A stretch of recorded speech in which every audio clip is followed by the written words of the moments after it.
Assalamualaikum warahmatullahi wabarakatuh. Nama saya Raffi Aditya Pratama dengan NIM A12 2022 06758. Di sini saya akan mempresentasikan tugas analisa perancangan sistem informasi perusahaan PT PLN. Pendahuluan, seiring berjalannya perkembangan teknologi yang dapat digunakan oleh manusia sebagai alat bantu dalam menyelesaikan permasalahan yang terdapat di dalam aspek kehidupan, teknologi informasi memiliki potensi dalam menyaring data, mengolah data, dan menyimpan data dengan jumlah kapasitas yang besar dibandingkan dengan secara manual.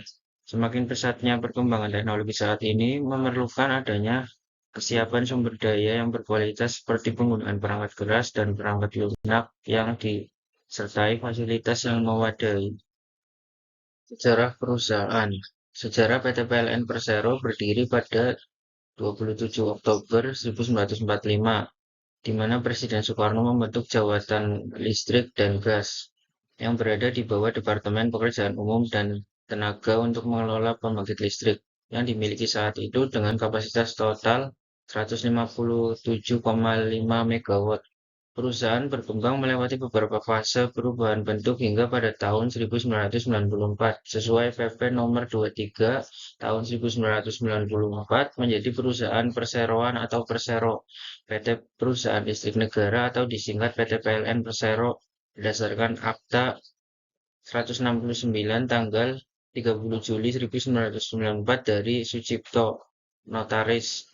Sepanjang 75 tahun perjalanan, PT PLN Persero telah berhasil menjadi salah satu perusahaan dengan aset terbesar di Indonesia sebesar 1.589 triliun rupiah.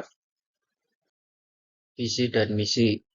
PLN memiliki visi untuk menjadi perusahaan listrik terkemuka se-Asia Tenggara dan pilihan terbaik pelanggan untuk solusi energi. Dalam mewujudkan visi tersebut, PLN mengemban misi untuk menjalankan bisnis kelistrikan dan bidang lain yang terkait, berorientasi pada kepuasan pelanggan, anggota perusahaan, dan pemegang saham. PLN juga bertekad untuk menjadikan tenaga listrik sebagai media meningkatkan kualitas kehidupan masyarakat serta mengupayakan agar tenaga listrik menjadi pendorong kegiatan ekonomi. Dalam kesehariannya, PLN selalu berupaya menjalankan kegiatan usaha yang berwawasan lingkungan. Struktur organisasi, manajer. Tugas pokok manajer unit pelayanan dan jaringan adalah bertanggung jawab dalam pelayanan pelanggan, pembacaan meter, dan pengelolaan rekening, pengendalian pendapatan, pengendalian loss atau pemutusan, penyambungan, dan penertiban. Supervisor pelayanan pelanggan bertanggung jawab atas perencanaan, pelaksanaan, dan pengendalian pelayanan pelanggan yang meliputi informasi pelayanan, pelayanan pasang baru atau PB, atau perubahan daya atau PD, atau layanan lainnya, dan administrasi. Supervisor pembacaan meter dan pengelolaan rekening bertanggung jawab atas perencanaan, pelaksanaan, dan pengendalian manajemen baca meter kepada pelanggan yang dilaksanakan secara akurat dan tepat waktu serta pengelolaan rekening listrik. Supervisor pengendalian penagihan bertanggung jawab terhadap perencanaan, pengelolaan rekening, pelaksanaan penagihan atas piutang pelanggan, pengelolaan rekening atas penjualan tenaga listrik kepada pelanggan yang dilaksanakan secara akurat dan tepat waktu. Supervisor penertiban bertanggung jawab terhadap perencanaan, pengelolaan rekening, pelaksanaan penurunan losses, penurunan tunggakan rekening listrik, dan penyambungan listrik kembali. Supervisor teknik bertanggung jawab terhadap pelaksanaan penyusunan rencana dan pelaksanaan pekerjaan pemeliharaan operasi distribusi dan pengendalian konstruksi distribusi yang meliputi survei, operasi jaringan distribusi, perencanaan kebutuhan material, dan pemasangan trafo. Analisis sistem. Dari hasil analisis sistem yang ada, maka didapatkan sebuah desain atau rancangan dari aplikasi yang akan dibangun. Untuk perancangan sebuah sistem digunakan alat bantu pengembangan sistem seperti flow of document, konteks diagram, data flow diagram, dan hierarchy plus input process output. Analisis sistem yang berjalan saat ini. Dalam FOD yang berjalan saat ini terdapat tiga entitas, yaitu pelanggan, admin, dan kepala bagian. Mulai dari pelanggan yang memberikan data berupa data pemohon dan data pelanggan. Setelah admin menerima semua kelengkapan data dari pelanggan, kemudian admin akan menginputkan ke dalam aplikasi dan setelah itu admin dapat membuat laporan data pelanggan dan pemohon setelah itu akan diberikan kepada kepala bagian. Analisis metode pitches. Analisis performance untuk menganalisis performance dari aplikasi SAP atau sistem application and product. Hasil yang didapat ternyata aplikasi SAP tidak bisa dianalisis performance-nya dikarenakan hanya bisa diakses di jaringan internet milik PLN sehingga tidak bisa sembarangan orang bisa mengakses aplikasi SAP. Analisis informasi yang diberikan oleh SAP sejauh ini sudah baik, karena ketika akan login ke aplikasi SAP, ada beberapa fitur aplikasi yang dijelaskan dengan singkat sehingga memudahkan dan tidak membuat bingung pengguna ketika hendak melakukan penginputan ke aplikasi SAP. Analisis ekonomi. Dari segi ekonomi, aplikasi SAP tidak banyak menggunakan kertas untuk membuat catatan transaksi pembayaran, mempermudah pengguna dalam mencatat transaksi dibandingkan dengan pencatatan manual. Risiko terjadinya kesalahan dalam penginputan dan penghitungan catatan transaksi menjadi lebih kecil dibandingkan dengan cara manual. Analisis kontrol.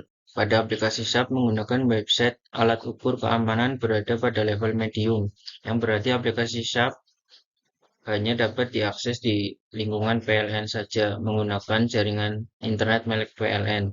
Ini dikarenakan aplikasi SAP bersifat tertutup dan hanya pegawai yang berwenang yang dapat mengaksesnya. Analisis efisiensi.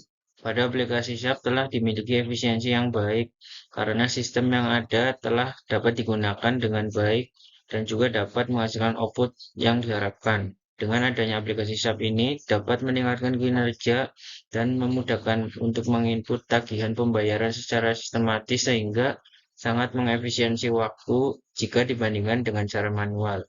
Analisis service.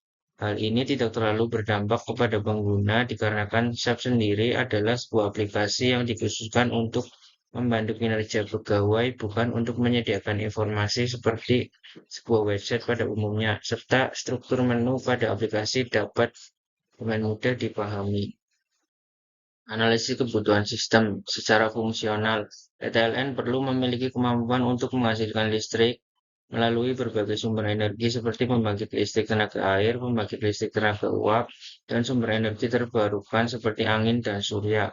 PT PLN harus memiliki sistem distribusi listrik yang efisien dan andal untuk mengalirkan listrik dari sumber pembangkit ke pelanggan akhir di seluruh wilayah Indonesia. Manajemen jaringan listrik yang efektif diperlukan untuk memantau dan mengelola aliran daya listrik, memastikan ketersediaan listrik yang stabil, dan mengidentifikasi serta mengatasi gangguan secepat mungkin. PLN perlu merencanakan dan melaksanakan pemeliharaan rutin serta perbaikan jaringan listrik untuk memastikan kelancaran operasi. PT PLN perlu menyediakan pelayanan pelanggan yang efisien, termasuk pemasangan baru, pemutusan sementara, dan pemulihan pasokan listrik setelah gangguan. Analisis kebutuhan sistem secara non-fungsional. Sistem listrik yang dikelola oleh PT PLN harus memiliki tingkat ketersediaan yang tinggi untuk memastikan pasokan listrik yang stabil kepada pelanggan. Keamanan sistem listrik adalah hal yang sangat penting. PT PLN perlu melindungi infrastrukturnya dari ancaman fisik dan cyber, serta memastikan keamanan dalam pengoperasian pembangkit listrik dan jaringan distribusi.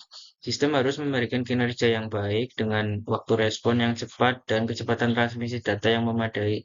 Ini berlaku terutama untuk sistem pengendalian dan pemantauan jaringan. PT PLN harus mematuhi regulasi pemerintah terkait dengan penyediaan listrik, termasuk regulasi terkait lingkungan, tarif, dan standar keselamatan. PT PLN perlu memiliki kemampuan untuk mengatasi peningkatan permintaan listrik dengan menambah kapasitas sistem secara efisien.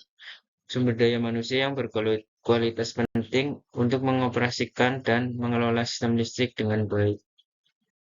Usulan proses bisnis yang baru. Dalam FOD yang diusulkan ini, pelanggan memberikan data berupa data pemohon dan data pelanggan. Admin akan menginputkan data wilayah, area, unit, dan keperluan sehingga tersimpan ke dalam database wilayah, area, unit, dan keperluan. Kemudian, admin akan menginputkan data pelanggan maupun data pemohon ke dalam aplikasi.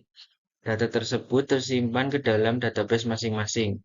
Setelah semua data pemohon dan data pelanggan telah diinputkan dengan lengkap, kemudian data tersebut tersimpan ke dalam database yang kemudian akan dibuatkan laporan.